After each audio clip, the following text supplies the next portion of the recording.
Assalamualaikum warahmatullahi wabarakatuh. Perkenalkan, nama saya Muhammad Mufin Abrahan Asdar dari kelas 12 MIPA 2 SMA Negeri 4 Jakarta.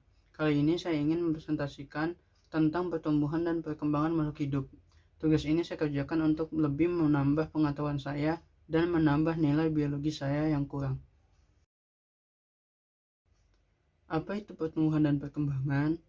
Pertumbuhan adalah proses fisiologi yang ditandai dengan bertambahnya jumlah sel dan volume sel yang bersifat irreversibel atau tidak dapat kembali ke bentuk semula atau tidak dapat mengecil kembali dan bersifat kuantitatif. Sementara perkembangan adalah proses menuju tercapainya kedewasaan atau tingkat yang lebih sempurna. Perkembangan tidak dapat dinyatakan secara kuantitatif, namun bisa melihat secara kualitatif. Ciri-ciri pertumbuhan diantara lain yaitu pertambahan dan pembesaran sel. Yang kedua, pertumbuhan ini terjadi akibat pembelahan mitosis. Yang ketiga, terjadi pada jaringan meristematik. Yang keempat, bisa diukur atau kuantitatif. Yang terakhir, contoh pertumbuhan yaitu ujung akar dan ujung batang. Pola pertumbuhan terbagi menjadi dua, yaitu pertumbuhan primer dan sekunder. Pertumbuhan primer merupakan pertumbuhan yang terjadi karena adanya meristem apikal yang terdapat pada ujung akar dan ujung batang. Jaring pada pertumbuhan primer yaitu protoderm, meristem, dasar, dan prokambium. Pembelahan, pemanjangan, diferensiasi. Pertumbuhan primer terdapat di ujung akar dan ujung batang.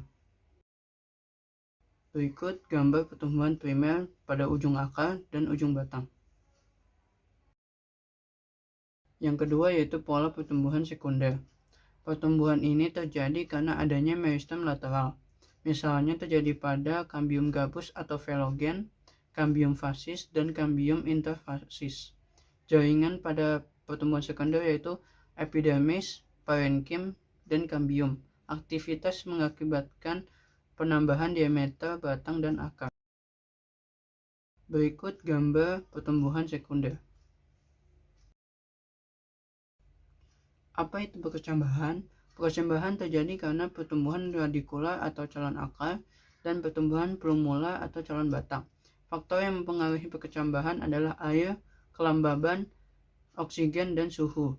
Struktur biji dibagi menjadi dua, yaitu dikotil dan monokotil. Tipe perkecambahan. Yang pertama, perkecambahan epigeal. Hipokotil memanjang sehingga plumula dan kotiledon ke tanah dan kotiledon melakukan fotosintesis selama daun belum berbentuk.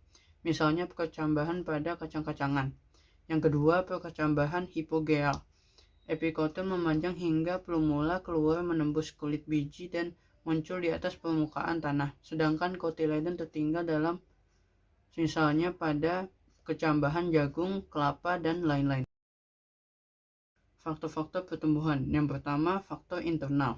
Faktor internal yang mempengaruhi pertumbuhan adalah genetis dan hormon. Macam-macam fitohormon antara lain 1. Auksin, kedua giberelin, 3. sitokinin, 4. asam absisat digunakan untuk menghambat pertumbuhan tunas. Yang kelima, kalin digunakan untuk membentuk organ tanaman. Rizokalin, kaulokalin, filokalin, dan antokalin. Yang kedua, faktor eksternal. Faktor eksternal yaitu yang pertama suhu. Suhu yang terbaik adalah suhu optimum bagi tanaman. Yang kedua, cahaya. Cahaya dibutuhkan dalam fotosintesis dan menghambat atau merusak auksin. Yang ketiga, oksigen. Oksigen dibutuhkan untuk proses respirasi. Yang keempat, kelembaban. Yang terakhir, nutrisi. Nutrisi atau makanan berupa unsur kimiawi yang penting bagi tumbuhan. Sekian presentasi tentang pertumbuhan dan perkembangan makhluk hidup dari saya. Kurang lebihnya mohon maaf. Wassalamualaikum warahmatullahi wabarakatuh.